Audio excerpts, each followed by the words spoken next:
और आज जरा बात करेंगे कि मुख्तलिफ इन्फेक्शंस तो हैं ही हवा में, लेकिन साथ ही साथ हम देख रहे हैं कि व्हेन दे गेट वर्स बहुत सारे incidents of pneumonia are also emerging. हमारे साथ आज मौजूद हैं डॉक्टर उस्मा हमीद। अस्सलाम वालेकुम डॉक्टर उस्मा, कैसी हैं आप? डॉक्टर उस्मा, निमोनिया के बढ़ते हुए केसेस और ब्रीदिंग इश्यूज तो लोग पहले ही कह रहे थे, इन्फेक्शंस की और वायरल्स की बात की जा रही थी, but what is causing this sharp rise into pneumonia? ये वायरसेस ही हैं जो बिगड़ जाते हैं?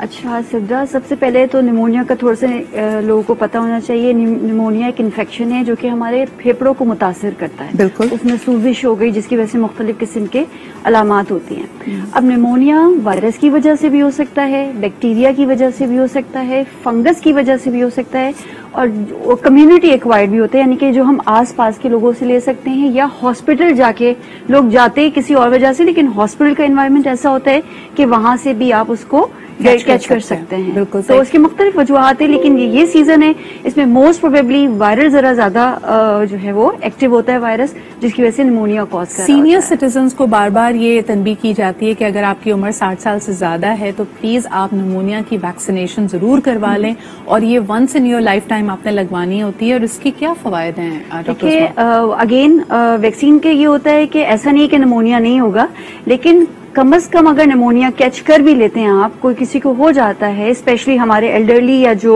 छोटे बच्चे होते हैं, तो उनमें क्या होगा कि उनके अंदर सिवियरिटी नहीं होगी, खुदा ना खास्ता वो जानलेवा नहीं होगा।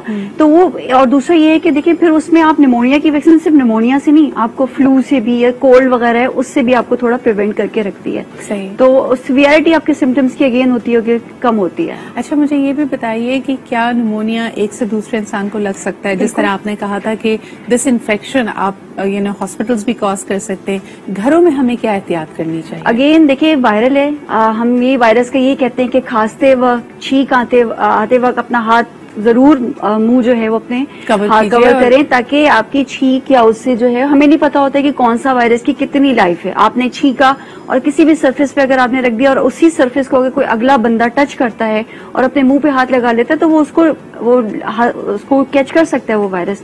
तो अगेन छींकना, खाना, और दूसरा ये कि आपने जो है खाने से पहले वॉशरूम यूज करने के बाद जरूर अपने हैंड वॉश करें, या कहीं से भी बाहर से आते हैं बच्चों में भी आदत डेवलप करें कि अपने हैंड वॉश करें, ताकि कोई भी अगर वायरस या बैक्टीरिया आपके हाथ पे हो तो वो अच्छा सा साफ हो जाए हाथ से। अच्छा, एक चीज मैं यहाँ पे जरूर कहना चाहूंगी कि बच्चे खासतौर पर बहुत वल्नरेबल होते हैं। छोटा बच्चा है, छोटे बच्चे पे यकीनन आपको प्यार बहुत आता है, आप उसको उठा के एम्ब्रेस करने लगते हैं, गले से लगाते हैं, चूमते हैं। एंड आई ऑफन सी, यानी कभी कभार मैंने देखा हॉस्पिटल में, अगर आप वेट कर रहे हैं डॉक्टर से मिलने के लिए, कोई छोटा बच्चा है उसको बहलाने के लिए, या उसको बहुत आपको उसको प्यार आ गया, you have to be careful. जितना वो बच्चे के मुंह से, उसकी नाक से करीब आपकी प्रॉक्सिमिटी है, आप बच्चे को you putting them in danger. इस पे क्या कहेंगी डॉक्टर? अच्छा सिद्रा, एक चीज मैं और इस पे करना चाहूंगी कि हम बीमार होने का इंतजार करते हैं, उसके बाद हम अपनी इम्यूनिटी पे फोकस करते हैं। अगर हम पूरे साल, अल्लाह ताला ने मौसमी फल बनाए, हम मौसम जो भी फल हमारी इस्तेदाद में आते हैं उसको जरूर खाएं, हमारी इम्यूनिटी अच्छी रहेगी ना, तो बाज़ टाइम हमें इन्फेक्शन हो भी जाता है, लेकिन हमारा जो डिफेंस सिस्टम होता है ना बॉडी का, वो उसको अच्छा कर लेता है।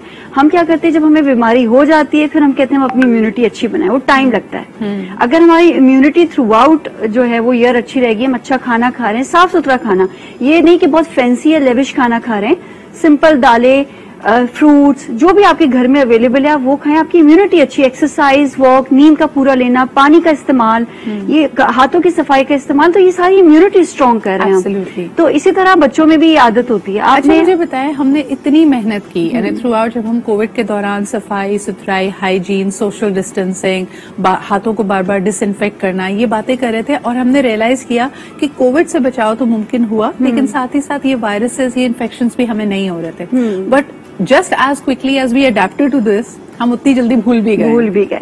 देखिए सिद्रा, प्रोटोकॉल सबका सेम ही है। कोरोना वायरस भी एक वायरस था, उसकी प्रिकॉशंस भी वही थी जो एक इन्फ्लुएंजा, कोल्ड की या किसी भी दूसरे वायरस की होती है। तो अगर क्यों नहीं हुए, वो वही था कि जब हम मास्क पहन रहे थे, हाथों का सैनिटाइज कर रहे थे या धो रहे थे, तो जाहिर सी बात है वो जो वायरस, अगर कोरोना के चक्कर में दूसरे वायरस भी वो क्लीन हो रहे थे, डिसइंफेक्ट हो रहे थे और आपको हमला आवर नहीं हो रहे थे। अच्छा, मुझे बताएं, इस वक्त तो यक न शुद्ध दो शुद्ध, यानी ये वायरसेस भी हैं हवा में, लेकिन कराची, लाहौर, दीगर शहरों में हम देखते हैं तो बहुत थिक स्मॉग भी है।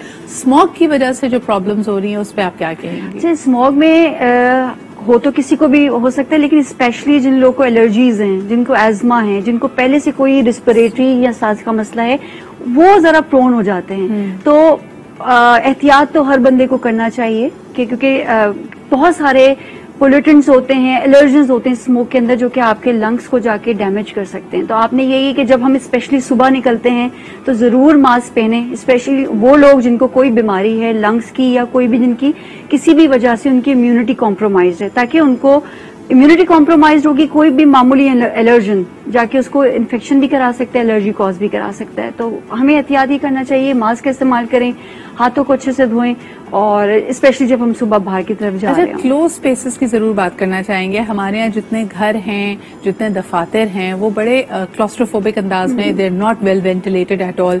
फ्रेश एयर का कोई गुजर बसर नहीं है। हम थ्रू आउट डिपेंड करते हैं एयर कंडीशनिंग पे।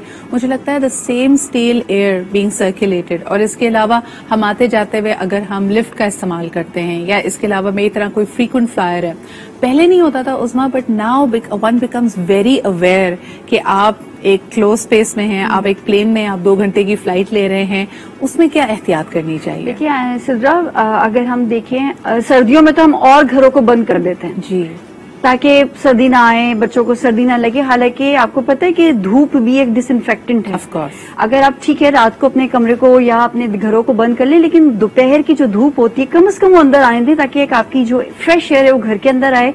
एक घर में जो बहुत सारी चीजें होती हैं, स्मेल आपको डस्ट की भी आ रही होती है। यानी अक्सर मैंने देखा है कि जो होटल्स हैं, क्योंकि वो फुली एयर कंडीशन होते हैं, बहुत सारे उसके अंदर विंडोज खोलने का कोई रिवाज नहीं होता, डस्टिंग शस्टिंग हो रही होती है, वहां पे आपको एक अजीब सीलन सी स्मेल महसूस होगी। यही घरों में भी होता है। दूसरा मैं आपको बताऊं, एयर कंडीशन एक ऐसा मीडियम है जहां से बहुत सारे बैक्टीरिया वायरस ग्रो करते हैं, क्योंकि टेम्परेचर आपका लोअर डाउन जा रहा है ना, तो वो एक फेवरेबल कंडीशन है बैक्टीरिया वायरसेस की, स्पेशली वायरस की अफजाइश की। वो जितनी माशाल्लाह तेजी से उनके यहाँ कोई फैमिली और दूसरा ये कि देखिए आपने वहीं उसी क्लोज स्पेस में डस्टिंग की, उसी में सब किया, और कहाँ गए डस्ट पार्टिकल भी कहाँ जाएंगे, आपके इर्द गिर्द में जमा हो जाएंगे। अगर आपका वेल वेंटिलेटेड हाउस है या विंडो आपने खोल दी, तो कम से कम वो पार्टिकल बाहर जा रहे हैं ना। बिल्कुल सही। वरना आप कमरे के अंदर सरफेस क्लीनर्स एंड डिसइंफेक्टेंट्स, कई लोग कहते हैं कि इनको हम इस्तेमाल करते हैं जरासीम, बैक्टीरिया, वायरसेस को मारने के लिए, लेकिन some people who have breathing issues वो इन्हीं के साथ सेंसिटिव हो जाते हैं, and they find it difficult to breathe अगर आपने कोई डिसइंफेक्टेंट यूज किया है।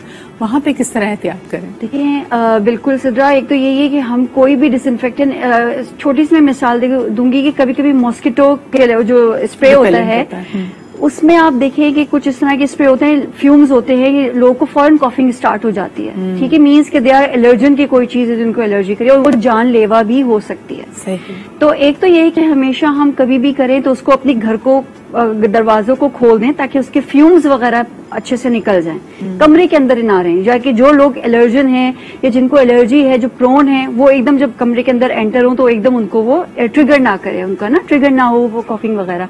तो इस चीज का ख्याल करें जब कभी भी आप डिसइंफेक्टेंट यूज कर रहे हैं या आप कोई ऐसे स्प्रे यूज करें जिसके फ्यूम्स होते हैं, तो अपने घर को खोल दें, खिड़कियां दरवाजे खोल दें, ताकि उसके फ्यूम्स निकल जाए, उसके बाद फिर बंद कर दें। Counter intuitive. मुझे बताओ उस्मा कि आमतौर पर अगर मच्छर मक्खी कमरे के अंदर है तो हम तो उसको और बंद करके स्प्रे कर देते हैं, और उसके बाद अस्यूम ये करते हैं कि ये तमाम जो चीजें ये मर जाएंगी।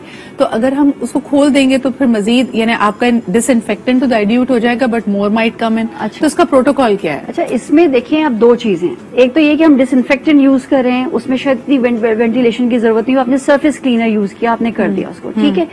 उसके बाद क्या होता है, जब हम कोई स्प्रे यूज करते हैं, स्प्रे करने के बाद आपने बंद कर दिया, तो अब बेसिकली होता क्या है कि जब हम स्प्रे करने के बाद बंद कर देते हैं और हम फौरन एंटर आ जाते हैं, आप थोड़े टाइम के बाद आप दरवाजा खोल दें ताकि वो जो अब कमरे के अंदर चीज थी वो निकल जाए। सही। हम फौरन आके बैठ जाते हैं उसमें, थोड़ा सा आप उसको सेटल होने दें, खिड़कियां वगैरह खोल दें ताकि बेहतर हो जाए। और आप मेक श्योर कि जब आप फ्रेश स्प्रे कर रहे हैं उस वक्त आप कमरे में ना हो, बच्चे छोटे वहां पे ना हो, बिल्कुल, जो उससे एलर्जिक हो सकते हैं वहां पे। और दूसरा नेटिंग आपकी लगी हुई होती है, तो फिर उसमें ये कि अगर आप एक छोटा सा एक स्टेप ले लें कि नेट लगवा लें अपने दरवाजों पे, खिड़कियों पे, तो उसकी एंट्री जो है वो बंद हो जाएगी ना मक्खी मच्छर वगैरह की, तो हम उसको कर सकते हैं। लेकिन फौरन से आपने दरवाजा खोला कमरे का जहां आपने स्प्रे किया तो वहां आके बैठ गए, वो खतरनाक है। वो थोड़ा फिर आप उसको दरवाजे को खोल दें ताकि उसकी फ्यूम्स वगैरह बेहतर हो, फिर आप रूम के अंदर आए। बिल्कुल सही, बहुत बहुत शुक्रिया हमारे साथ मौजूद होने के लिए। डॉक्टर उस्मा हमीद थी। All the seasonal problems that we are all facing, यानी मुझे कल किसी ने मीम भेजी Usma and it was really funny. उन्होंने कहा था कि आधे पाकिस्तान का गला खराब है